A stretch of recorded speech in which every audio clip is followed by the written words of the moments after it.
కుమార్ కుమార్ బాబు దొరికాడురా, కాకపోతే హాస్పిటల్లో ఉన్నాడు, ఇంకా స్పృహ రాలేదు. ఇదేమిట్రా? ఆత్మహత్య చేసుకోవడం నేరం గనక, నేను నీ స్నేహితుడిని గనక ఆత్మహత్య చేసుకోకుండా నీ దగ్గరికి వచ్చాను రా. నన్ను క్షమించానంటే తప్ప నేను ఇక్కడి నుంచి లేవను. అలాగే క్షమించాను గాని నువ్వు లే ముందు. అసలు ఏం జరిగిందిరా? నీ కొడుకుని కిడ్నాప్ చేసింది మా అబ్బాయి వీరుగాడేనట. అలా ఫీలింగ్లు ఇవ్వకరా, నాకు భయంగా ఉంటుంది. ఆ అశ్వత్థామ నా పరువు తీశాడని, నాకు ఆర్థిక నష్టం కలిగించాడన్న కోపంతో వాడిని ఉద్యోగంలో తీసేయాలంటే ఇలాంటి నేరం ఏదో చేసి వాడి మీదకి నెట్టేస్తే కక్ష తీరుతుందని ఉత్తినే మా వాడిని నీ కొడుకుని తీసుకెళ్ళాట. ఏమిట్రా మాట్లాడవు? దాని గురించి ఆలోచిస్తున్నాను రా. వీడు కుర్రతనంలో చేసిన అది నేరమే కదా.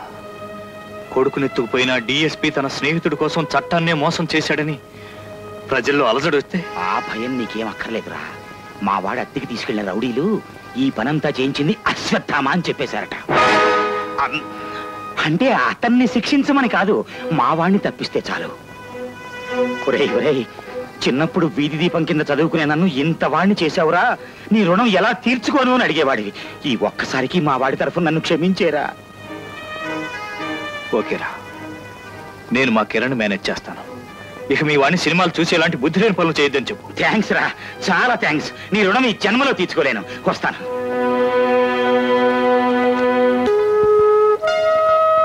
బాబు కిరణ్, మీరు ఒకసారి బయటికి వెళ్ళండి.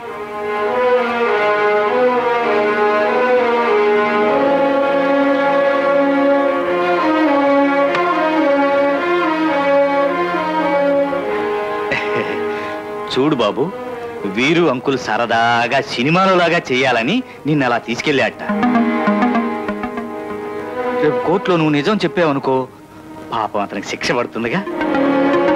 అందుకని వీరు అంకుల్ నిన్ను తీసుకెళ్లేదని చెప్పు. అదేంట్రా మాట్లాడవేంట్రా? భయంతో నీ గొంతు పడిపోయిందా? Doctor doctor! అశ్వత్థామ, నువ్వు ఏ ఉద్దేశంతో ఆ బాబుని కిడ్నాప్ చేశావు? ఆ మాట వీడిని అడగండి. వీడు వాడు అని కోర్టులో అమర్యాదగా మాట్లాడకూడదు. తమరు నన్ను నువ్వు అన్నారు, నేను ఇతన్ని వీడు అంటే తప్ప? నువ్వు ముద్దాయివి, కానీ నేరస్తుడిగా ఇంకా నిరూపించబడలేదుగా. చావు తెలివితేటలు బాగానే ఉన్నాయే. చంపే తెలివితేటలు లేవులేండి. పిల్లవాడిని ఎత్తుకుపోయింది డబ్బులు దిగపోతే చంపడానికి కదా. I object mister justice. ఇద్దరు ముద్దాయిలు పక్క పక్కనే ఉంటే ఒకరి మీదనే నేరారోపణ చేస్తూ పీపీ గారు స్నేహపక్షపాతాన్ని చూపిస్తున్నారు. నేను న్యాయాన్ని గౌరవిస్తాను గాని స్నేహాన్ని కాదు. అబ్బో న్యాయం! అమ్మ పుట్టిల్లు మేనమావ దగ్గర అని మీ సంగతి నాకు తెలీదా? నువ్వు భర్తని గౌరవం లేకుండా మాట్లాడుతున్నావు. ఇది కోర్టుని కూడా జ్ఞాపకం లేకుండా మీరు ప్రవర్తిస్తున్నారు. మీరు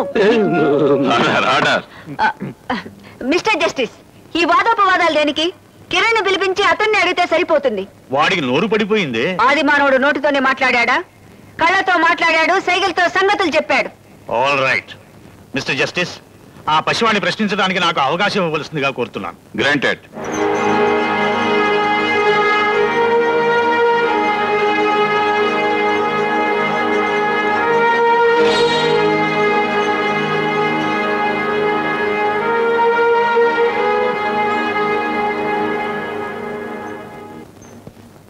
చూడు బాబు, వాళ్ళిద్దరిలో ఒకరు నిన్నెత్తుకుపోయారు. ఇతనా అని ఒక అతన్ని చూపిస్తాను. అవును అంటే ఇలా అని తలూపు, కాదు అంటే ఇలా ఊపు. అలా ఊపడం ఎందుకు? నా మాట పడిపోలేదుగా. ఎంతసేపు అలా ఎందుకు నటించావు బాబు? ఎవరు నన్ను కాపాడారో ఆయనే నన్ను ఎత్తుకుపోయాడని వీళ్ళందరూ పోట్లాడుకుంటుంటే నా గొంతు మోగపోయింది సార్. మరి హాస్పిటల్లో మాట పడిపోయినట్టు ఎందుకు నటించావు బాబు? నా చేత అబద్ధం చెప్పిస్తారేమోనని భయం వేస్తుంది సార్. మిస్టర్ జస్టిస్, కుర్రవాడి అంతరంగం అర్థమైంది గనక నిజం అతని నోటి నుంచే విని తీర్పు చెప్పవలసిందిగా కోరుతున్నాను. బాబు, నిన్ను ఎత్తుకుపోయిన వ్యక్తి పేరు? మీరు విన్నారా జడ్జి గారు ఆ పసివాడి సాక్ష్యం? నేను ప్రాణాలకు తెగించి కిరణ్ రక్షించి ఉండకపోతే ఈ కేసు పేరుతో పోలీసులు ఈ పాటికి నా కీళ్లు విరిచి ఉండేవాళ్ళు కాదా? ప్రమాదవశాత్తు కిరణ్ ప్రాణాలు పోగొట్టుకుంటే నన్ను ఉరితీసి ఉండేవాళ్ళు కాదా? ఈ పబ్లిక్ ప్రాసిక్యూటర్ గారికి స్నేహబంధమే కానీ న్యాయబంధం అర్థం కావటం లేదు.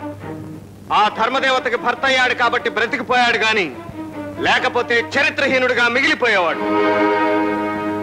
ఈ కేసులో నిందితుల్లో ఒకరైన అశ్వత్థామను నిర్దోషిగా విడుదల చేయటమైనది.